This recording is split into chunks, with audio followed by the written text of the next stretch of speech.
Moana Exiles, Talkative Try here, and oh my, grinding gear games are as inexhaustible as Izaro as new Path of Exile 2 news refuses to stop surging in. More chats with Jonathan Rogers, juicy video teasers directly from the Path of Exile 2 team, more vital snippets from the last playtest event, and I am here to sort it all out and get you the best new insights in a single video. That's right, Path of Exile 2 news aggregator Try here at your service again. It's still an honor, Exiles.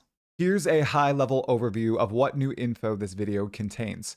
Path of Exile 2's placement on the Steam best-selling games list, a massive bombshell from Jonathan Rogers about how Blizzard saved PoE2 in the Legendary Drops interview, numerous important details from Jonathan in my one-on-one chat with him, including the fact you cannot respec to a different Ascendancy class, rare monsters are completely different in Path of Exile 2, and Path of Exile 2 should launch on GeForce Now on December 6th.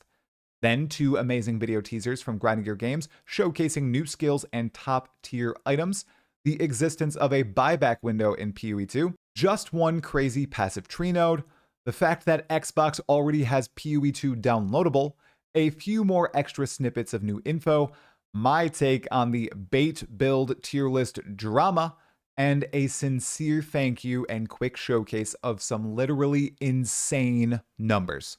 Before we get into the belly of the beast of the video, please like the video if you like my content, subscribe to the channel for all things Path of Exile 2, and hit the sub notification bell. These past few days have been the most successful for the channel ever by many orders of magnitude. I'd like to keep the momentum going. Thank you. Let's delve on in. Here is the first insane bit of news, and it's nothing even related to gameplay. It's the fact that Path of Exile 2 is in the top 2 top sellers on Steam, which is crazy. Considering that you buy supporter packs separately outside of Steam, there are people on console buying supporter packs, right? And it's only number 2 to the Steam Deck. Nothing else is beating it, no other game, and it is not even out yet. Funny little thing, it's still listed as free to play on Steam, even though the early access version is indeed paid, as we all know. Just seeing this probably is causing a lot of the fear from Grinding Gear Games. They know that there is going to be a mass amount of people swarming the servers that day one, and a lot of them are coming from Steam. They are doing their absolute best to prepare the servers, but they were expecting League launch numbers. They're going to get far higher than that.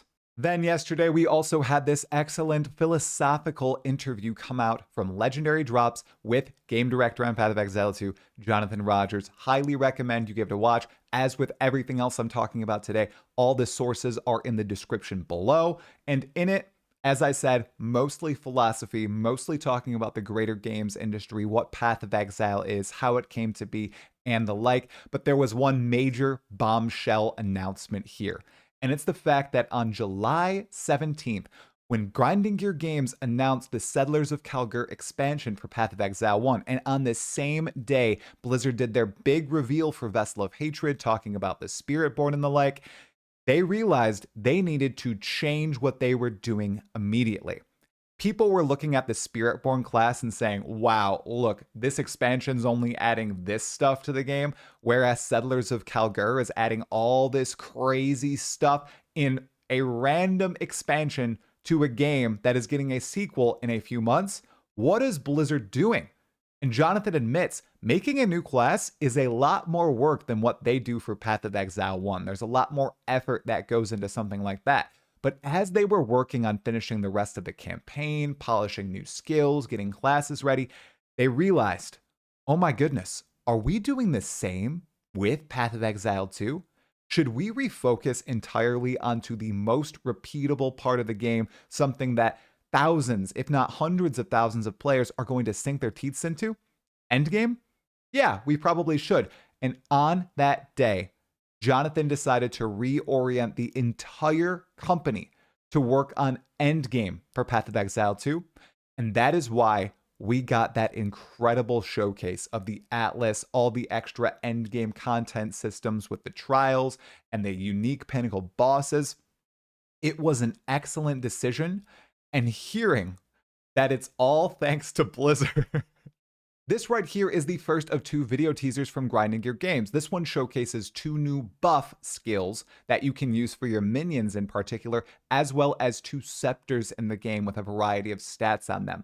For people who might not understand the items of Path of Exile yet, these scepters that they showcase, especially this one right here, is insanely powerful at showcasing an absolute top tier item. I highly recommend you watch the videos themselves because the sound in them is just insane. The 2 skills showcased are powerful as well. I'm sure there are great ways they'll be able to interact with minions, but the thing that I really wanted to focus on were the scepters. It's showcasing that very powerful items, busted items, one might say, are indeed possible in Path of Exile 2. And this is something that some people were worried about. Were they going to tone down what you could do with items in the game? Were they going to get rid of the variety? Well, I can tell you, veteran players and new players alike, these 2 scepters showcased show a whole bunch of minion buff variety that isn't even present in Path of Exile 1, which is shocking indeed. Now we are going to get into a highlight reel of my interview with game director Jonathan Rogers, which happened yesterday. If you'd like to watch the full thing, you absolutely can. This stream was insane. The interview went very well. Everyone received it excellently, including haters of mine, which is phenomenal. Let's talk about the coolest stuff we learned from the interview.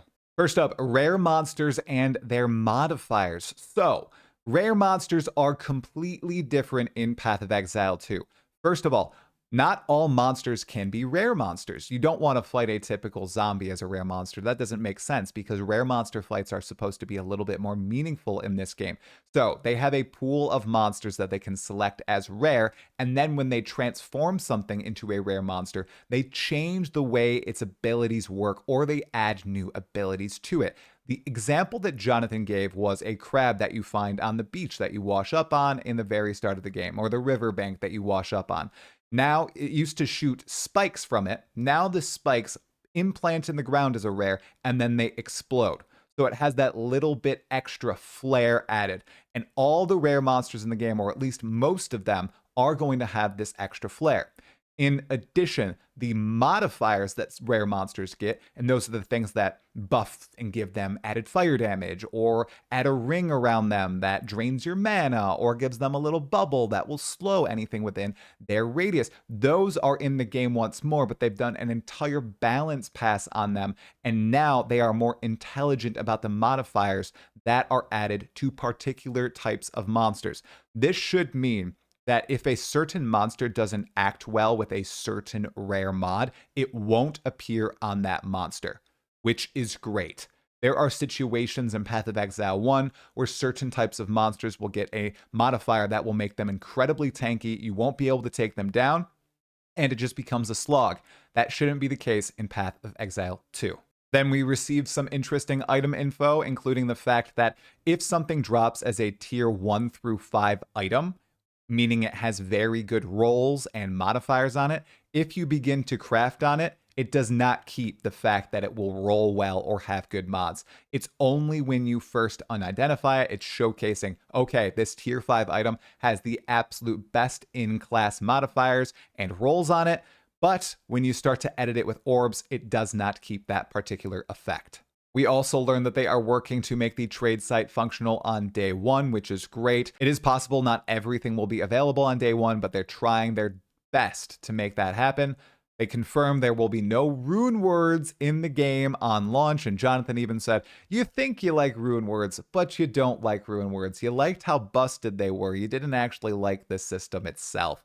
And then he also spoke how splinters will be dropping in much higher stack sizes because there are 300 breach splinters in a breach stone. And the fact that you'd have to click 1, 2, 3, 4 gets kind of tiring and it clogs up the screen.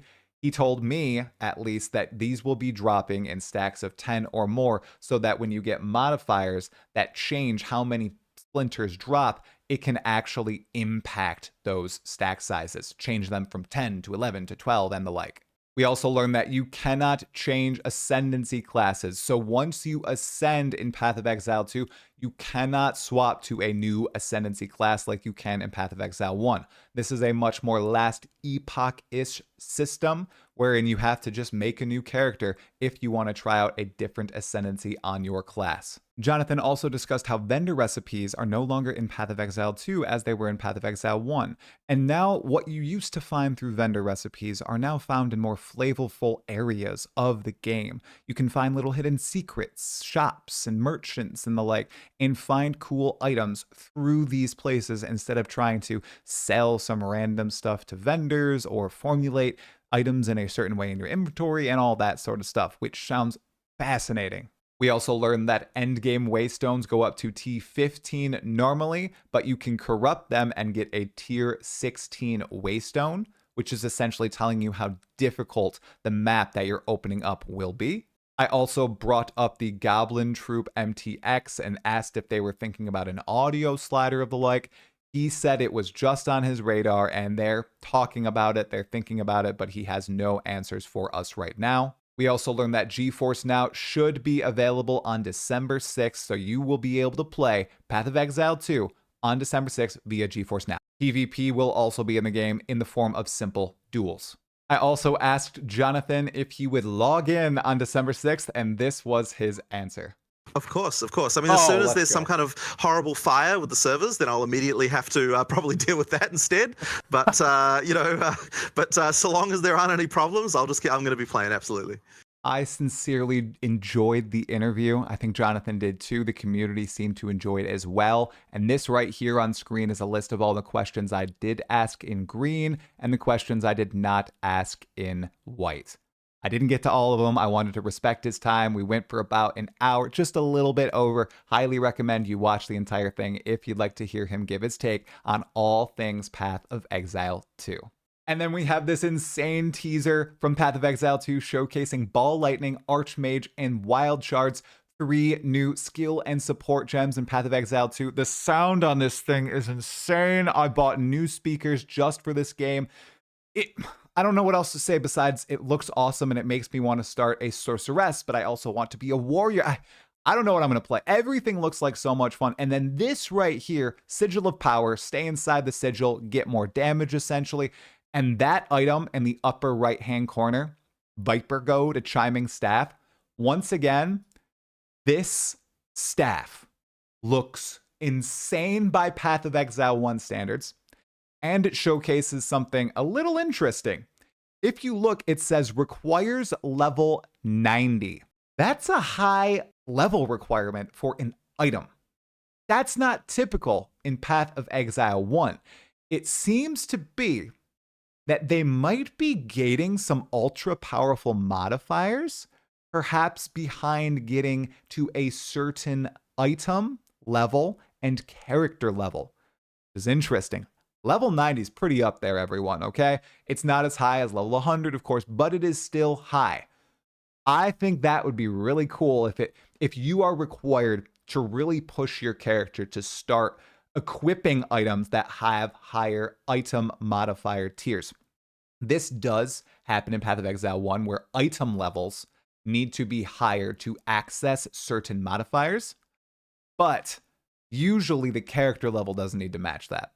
So it's exciting. I'm playing the teaser again because the Ball Lightning just looks so crisp. The animations are great. Jonathan actually mentioned this boss fight in my interview with him. He talked about how the fact that the Witch, the Ice Crone, is not a very hard fight in the second area of Path of Exile 2, but once you put her in endgame, give her a larger arena, up that AoE of all of her effects, it's actually a pretty tough battle. Again, we have a cool teaser from Havoc, who went out and played in LA a few weeks ago. It's showcasing that Path of Exile 2 has a buyback window. It's as simple as that. Lots of other games have this. If you accidentally sell one of your items, you can just buy it back. It's cool to see. I'm glad they added it. Lots of other games have had this for a long time. Good one, Grinding Gear Games. Now we have this crazy node on the passive skill tree called Spaghettification from Empyrean. He must have grabbed it when he was in LA, and it just gives you a bunch of random stuff. I suppose that's flavor since that's in the chaos section. But what I thought is, oh, maybe Spaghettification is random on each tree? I don't know. It's the only passive skill tree thing that we're looking at here today, and unfortunately, because of my next thing that I'm going to talk about, it seems like we might be getting more passive skill tree stuff. I'm going to tell you why I'm not going to cover it or anything else to do with the Ascendancies until launch. This right here is Path of Exile 2 on Xbox. You can download Path of Exile 2 right now, today, and go to the main menu screen, but you cannot log in, as Jonathan Rogers will be doing on the 6th. You can access the options area, which has some interesting things. I'd say don't pay any heed to the stuff in here, such as the ruthless item filter. There won't be ruthless. One thing that's interesting, again, I don't know if you can pay it any heed, is the fact that you can disable crossplay. Interesting stuff. But because the Xbox now apparently has Path of Exile 2 on it, it's possible everything in the game can be data mined. That includes the passive skill tree, that includes all the ascendancy nodes, that includes unique stuff about the Atlas, I presume. I'm no data mining expert, but I think that's the sort of stuff that you can get from something like this. If that happens and everything is leaked, you will not see it on this channel. I'm only looking at stuff that is teased out by Grinding Your Games or people that played the game in LA because it's little bits and pieces. I'm talking about that news. If the entire game is just leaked before release, I'm not going to show that on this channel. I'm sorry, I want to go into the game with some aura of mystery. It's why I haven't watched the whole presentation from that LA event, which shows some new bosses fought from 100 to 0, including the Zesht fight that we saw in the endgame reveal. I don't really want to be spoiled on that stuff. I'm only 9 days away from logging in. Why should I spoil my stuff on big stuff like that right now?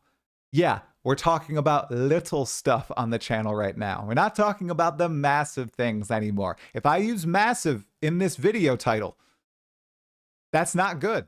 Additionally, it looks like people are getting their lifetime keys for Path of Exile 2. Remember, if you have spent $480 or more on Path of Exile 1 microtransactions, you will get a free key to Path of Exile 2. If anybody would like to give away their keys, I am doing giveaways on stream. I am shouting out people who give me those keys. So if you do get a key, an extra key because you bought a supporter pack, you can send them my way on Discord or Twitter, Twitch, wherever. It'll be fun. If you don't have your key yet, don't be worried. They're probably sending them out in waves. You will have it by December 6th. And now there is some drama going on in the Path of Exile 2 community because some YouTubers, some creators are starting to put out build guides and tier lists for the best classes and ascendancies in Path of Exile 2. And of course, we don't know the power of these classes. All we see is gameplay from trailers and snippets of information from people who play tested the game on not even the final version that we're going to get. None of this stuff is accurate.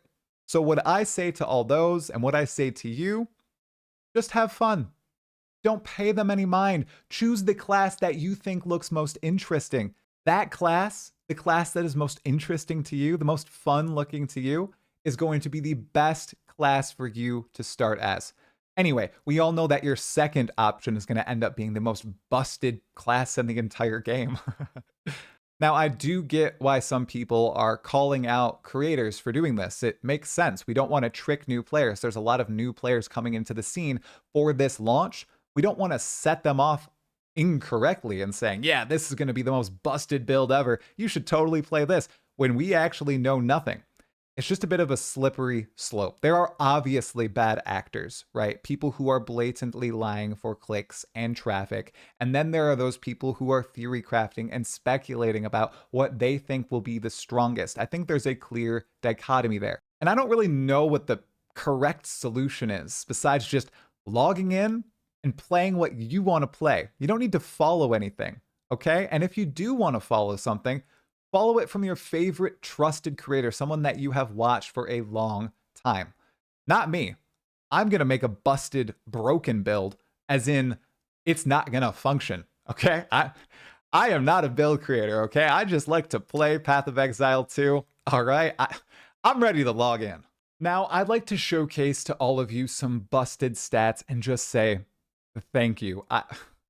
I was speechless before and after the Jonathan Rogers interview yesterday. The support that I have received these past few days is insane. And I'm going to showcase this through numbers. Now, I'm a big fan of numbers and data outside of Path of Exile and Path of Building. I know, huge shocker. So we're going to talk about what has actually happened on that stream and what is happening to the channel through numbers. Here we go. On the live stream yesterday, YouTube had 44,340 live views, 6,848 peak concurrent viewers, 12,967 hours of watch time, 17 minutes 32 seconds average view duration, 38 donations, 450 new memberships, and the entire live stream is now at 55,000 views and growing, with the new posted full interview at over 64,000 views and growing. On Twitch, we had 3,138 max concurrent viewers, 1,788 average viewers, and 634 new subscribers with 1,317 new followers. The VOD on Twitch is at 17,000 views and growing. In the past 48 hours, this channel has gained over 6,000 subscribers and 400,000 views. That is unreal, truly. Thanks to anyone who has ever been kind, to anyone who has ever left honest critiques of my content, to anyone who has shared joy in my videos, to people out there giving me opportunities and letting me leap slam on them with full force. Even to those who cannot stand me, I get it. Sometimes I can't bear myself either. Thanks to Grinding Your Games, all my fellow content creator friends, to my family, just everyone. Thank you so much. I am inexhaustible. If you want to catch me live, the hype train continues today with Neversink, and then tomorrow I am talking with Gazi TV. Thank you so much for watching, my fellow Exiles. I will see you in the next one. Stay sane.